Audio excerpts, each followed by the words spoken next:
Bonjour et bienvenue dans cette 23e vidéo de cours de chinois mandarin. C'est une vidéo un peu longue, on va faire 8 caractères. J'aime pas faire aussi long, j'aurais préféré faire 5-6 caractères. Mais bon, comme ça faisait un tout cohérent, je les ai mis ensemble. Donc n'hésitez pas à mettre sur pause, à faire cette vidéo en plusieurs fois. Vous pouvez faire 2-3 caractères ou 4 si vous êtes très motivé. Mais à mon avis, faire les 8 caractères d'un seul coup, ça sera un peu difficile. Mais bon, comme ça au moins vous avez une vidéo avec un ensemble cohérent.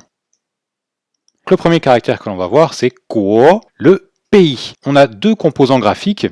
Alors, le gros carré autour, ça ressemble à une bouche, mais en beaucoup plus gros, eh bien, c'est ce qu'on appelle les frontières ou l'enclos. On a les deux significations. C'est à peu près le même sens, c'est quelque chose qui ferme, qui définit un espace. Et dedans, on a le composant du jade. Alors, vous reconnaissez le composant du roi avec un petit trait en plus, donc c'est le jade, une pierre semi-précieuse très appréciée en Chine.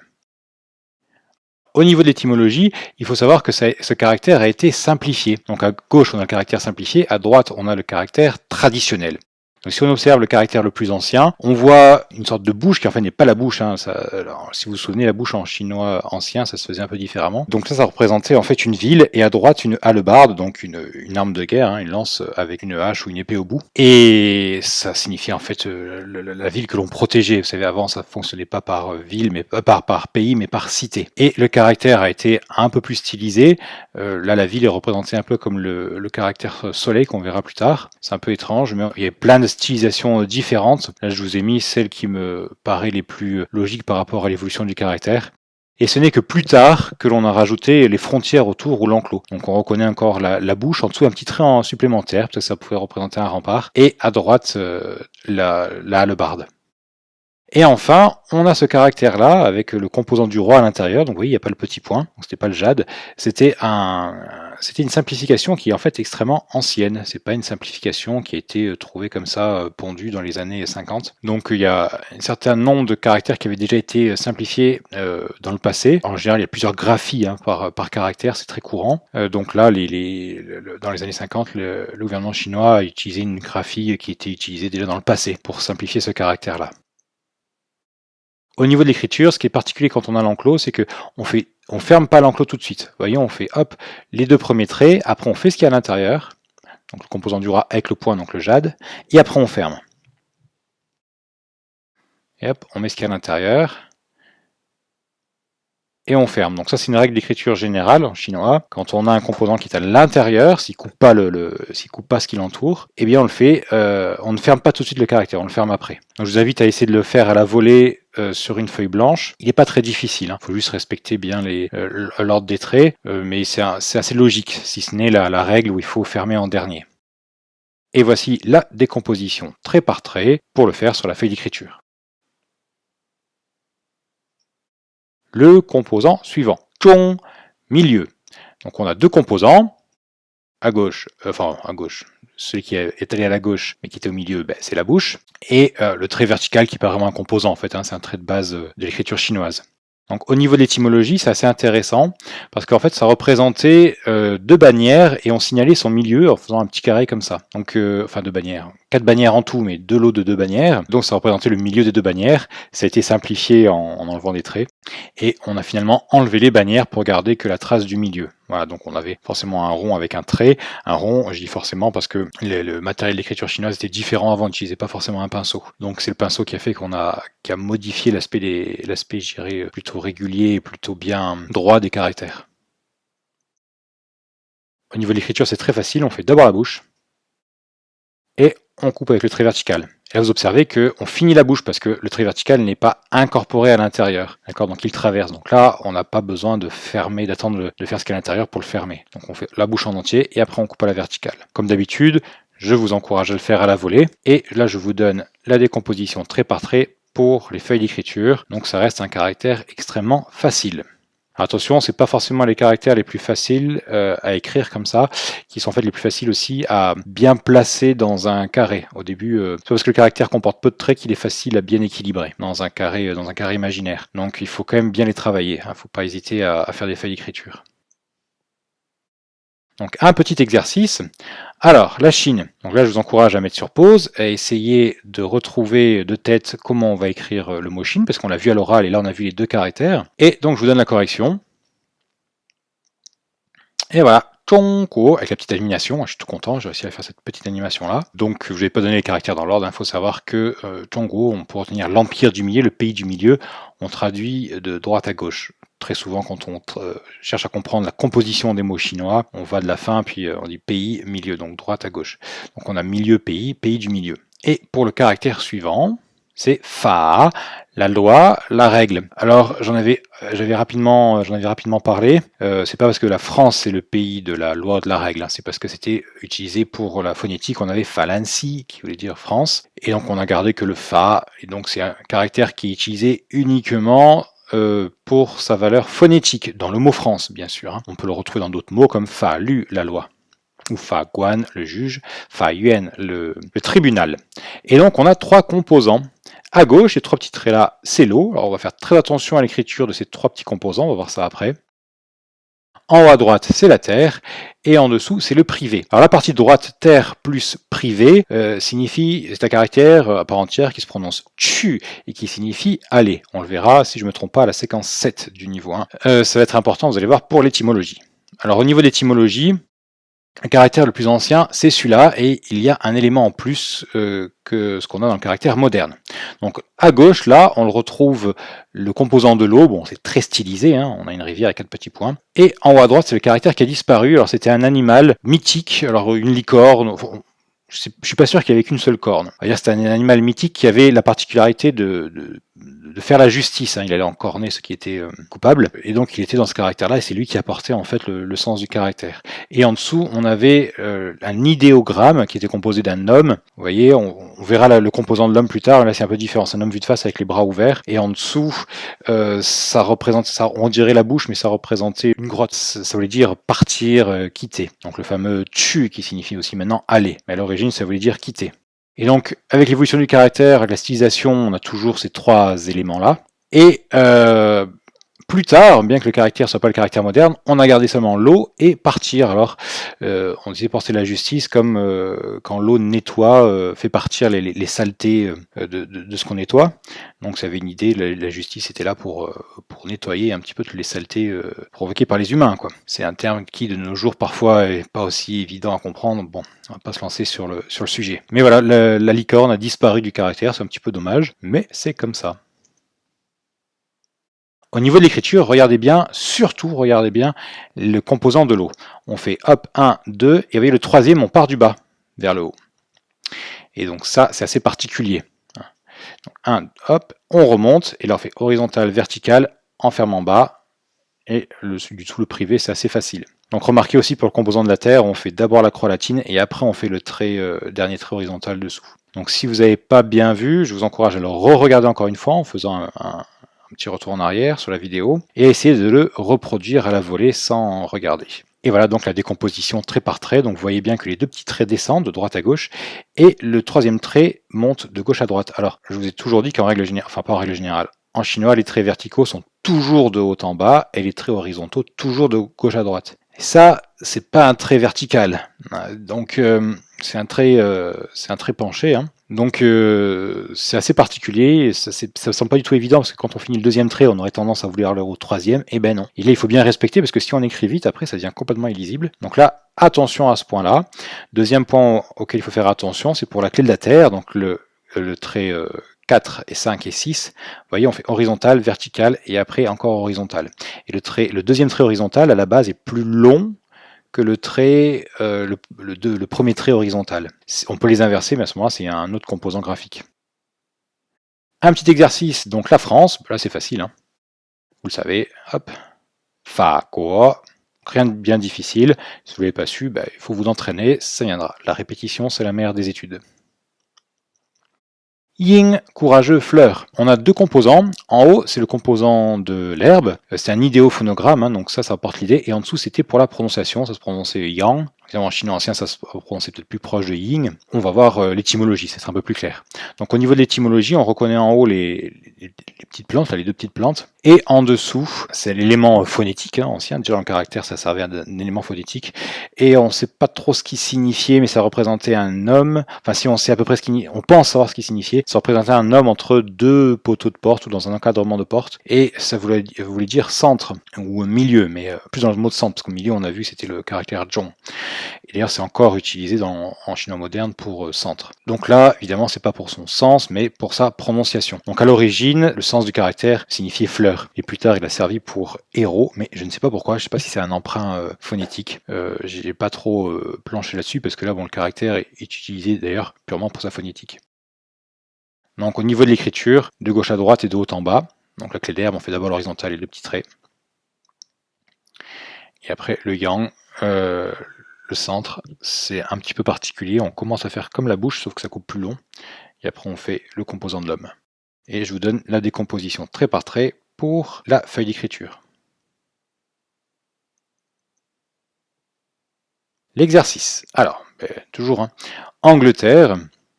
Donc, c'est Inquo. Donc je reviens sur quelques remarques qui ont été faites, qui m'ont demandé si c'était valable aussi pour le Royaume-Uni. Il y a un mot particulier pour les Royaume-Uni, mais qui s'emploie en fait pratiquement jamais, très souvent. Enfin, moi très souvent je dis Angleterre pour Royaume-Uni. Bon, c'est pas bien de le faire. Bon, c'est un abus de langage, mais pour les Chinois aussi, c'est loin l'Angleterre. Ce n'est pas forcément un pays qu'ils aiment particulièrement, étant donné que, si vous voulez savoir pourquoi, allez voir les histoires de la guerre de l'opium. Donc bon, ils font aussi un petit peu cet amalgame. Mais effectivement, il y a quand même un mot bien particulier pour Royaume-Uni. Ensuite, Mei, être joli. Donc on a vu dans Meikuo, donc pour États-Unis. Alors là, ça ne veut pas dire continent américain. Vraiment, Meikuo, c'est vraiment les États-Unis. Le continent, on dira Zhou, ça sera Meizhou. Kuo étant le pays et Zhou le continent. Alors, c'est pas le joli pays, c'est purement phonétique, c'est Meilijian, les États-Unis. Donc au niveau de la décomposition, on a au-dessus le composant du mouton. Alors, en fait, il a été coupé. Regardez en dessous le vrai caractère pour mouton, qui existe d'ailleurs pour mouton, enfin tout ce qui est de l'ordre du mouton. Il est un peu plus long. Donc, il a été coupé là pour le caractère. Et en dessous, on a le composant de ta, qui signifie être grand. Ça représentait un homme assez grand, les bras écartés.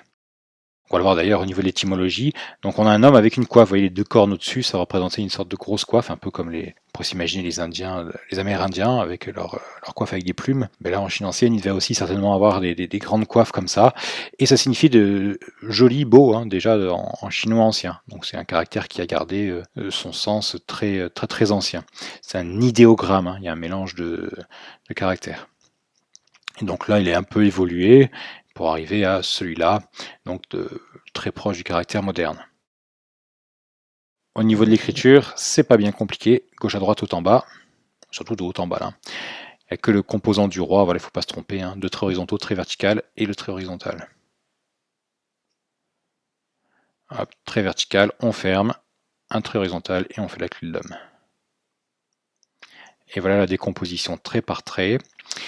Alors, deux petites remarques. D'une part, des fois, vous verrez les Chinois qui prennent une certaine liberté dans l'écriture des caractères. Il faut voir que tous les Chinois ne respectent pas l'ordre strict des caractères. Des fois, ils vont un peu plus vite, ou bien ils l'ont mal appris. Tout comme ils ne respectent pas forcément la prononciation, mais ça, c'est un autre sujet. Donc, souvent, ce qu'ils font, c'est qu'ils font les deux traits du dessus, et après, ils font tous les traits horizontaux, puis après, ils coupent avec le trait vertical. C'est-à-dire qu'ils font 4 traits horizontaux, puis après, ils coupent en descendant après vers la gauche, et après, un trait à droite. Donc, ils gagnent une étape comme ça. Bon, ça, c'est une chose. Je vous encourage pas à le faire. Moi, j'avais ma prof de chinois quand j'étais jeune au collège qui faisait ça, mais d'ailleurs je l'avais appris comme ça. Mais je vous encourage à apprendre la décomposition, pas officielle parce qu'il n'y en a pas, c'est assez étrange, il n'y a pas de décomposition officielle en Chine continentale, il y en a à Hong Kong mais pas en Chine continentale. Je vous encourage à faire celle qui est la plus juste d'après l'usage. Deuxième remarque, c'est un caractère qui est assez difficile à centrer dans un carré, vous verrez sur les feuilles d'écriture, parce qu'il est vraiment très vertical. Il y a beaucoup d'éléments à mettre, n'hésitez pas à l'aplatir. Voilà, c'est un petit détail. Au niveau de l'exercice, vous vous y attendez, c'est États-Unis. Donc, Meikuo. Et voilà, donc là au moins le caractère Kuo, je pense que vous l'avez retenu, je l'ai déjà écrit plusieurs fois. Évidemment les autres caractères avant, c'est un peu plus difficile pour les s'en souvenir, mais ils seront, à part le yin d'Angleterre, le fa, le mei, ça seront utilisés encore dans beaucoup d'autres mots. Alors, pour le Japon, le soleil. Donc je vous rappelle que RI se prononce pas comme RI, hein, le R se prononce comme un J en français, mais avec la langue un peu plus en arrière. Donc il y a plein de prononciations en Chine, des fois vous entendrez des fois the. Enfin, c'est oubliez les différents accents, concentrez-vous sur le mandarin standard, c'est et le I derrière ce qu'on appelle les chuintantes, je, etc., se prononce comme un E fermé. E fermé c'est E ouvert c'est A. Là c'est pas c'est je. Ça existe un RE, ça se prononcera je, et ça signifie être chaud ou avoir chaud. Donc là, c'est différent, c'est RI, soleil. Au niveau des composants graphiques, c'est un composant graphique, donc là, il n'y a pas de décomposition. Au niveau d'étymologie, il y a plein de façons d'écrire différentes. On a en général un rond avec un point ou un petit trait, donc je l'ai mis avec un petit trait parce que ça se rapproche plus du caractère moderne. Vous voyez, l'évolution a fait que le caractère n'était plus été arrondi, mais a été plutôt mis sous un carré vertical, pas un carré, excusez-moi, un rectangle vertical. Quand vous l'aurez aplati à l'horizontale, c'est un autre caractère qui se prononce yue, qui signifie parler en chinois classique. On l'emploie plus vraiment en chinois moderne. Au niveau de l'écriture, c'est simple, mais on respecte la règle du remplir avant de fermer. Voilà, on remplit et on ferme. Même s'il n'y a qu'un trait à remplir, il faut le respecter. Donc le soleil et la décomposition trait par trait. Voilà. Donc il n'est plus utilisé pour dire soleil maintenant. Soleil, c'est deux autres caractères, taiyang, qui signifie le grand yang, le yang du yin et du yang. Mais étymologiquement, il garde dans certains mots encore son sens originel. Deuxième mot, ben, racine. Donc au niveau de la décomposition, ça c'est un composant graphique à la base, hein, c'est l'arbre avec coupé en bas avec un petit trait en plus. Donc on va voir l'étymologie. Alors, au niveau de l'étymologie, on voit que ça représente un arbre avec en dessous coupé pour marquer qu'on parle de la racine. Enfin, on voit que ça représente un arbre, c'est assez stylisé quand même, on ne peut pas le deviner comme ça. Donc voilà, c'est juste un petit trait pour signifier la pièce dont on parle, enfin la portion de l'arbre dont on parle. Donc c'était un pictogramme, excusez-moi, j'aurais dû vous le dire avant. Voilà, donc ça représentait l'image, donc pictogramme. Donc au niveau de l'écriture, on fait l'arbre d'abord, gauche-droite, hop, les deux branches, et à la fin le petit trait. Et voici la décomposition trait par trait du caractère. Donc là, rien de bien compliqué. Des fois, vous verrez les deux branches gauche à droite qui ne sont pas complètement collées au caractère. On peut légèrement les décoller, mais il ne faut pas qu'il y ait trop d'espace. Donc voilà, moi je vous encourage au début, avant de prendre certaines libertés, de bien respecter le caractère comme je vous le donne. L'exercice, vous avez deviné, c'est Japon. Donc facile, hein. Japan, la racine du soleil, donc le pays du soleil levant, hein, l'origine du soleil. Ah oui, donc racine, après, ça a pris le sens un petit peu d'origine. Donc c'est un sens logique, là, une extension logique du sens. Le caractère suivant, jeune, j'ai mis humain parce que souvent on dit homme, alors les femmes, les hommes, etc. Donc là c'est l'être humain en général. Donc très facile, il a seulement deux traits. Alors on l'a déjà vu comme composant graphique légèrement transformé à la verticale. Donc par exemple dans le caractère ta, il, ni, tu. Mais on l'a vu aussi dans jeune, ni ran gaosing. Enchanté de faire votre connaissance, on avait jeune, connaître, faire connaissance. Et là le jeune, on a le caractère, le composant de l'humain qui est utilisé pour sa prononciation. Hein. Jeune, ici humain, et dans le caractère du dessous, là, jeune, avec le composant de la parole.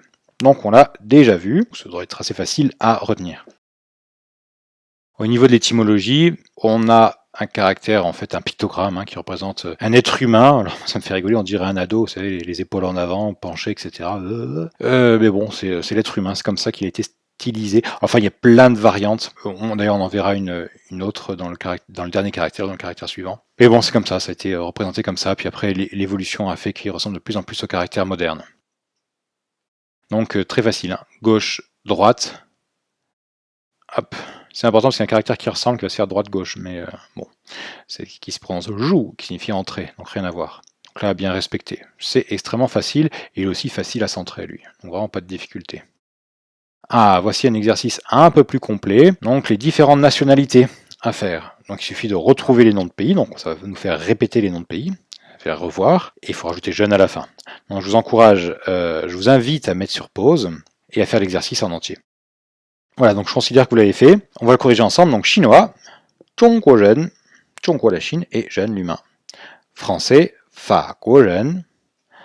Anglais, 英国人.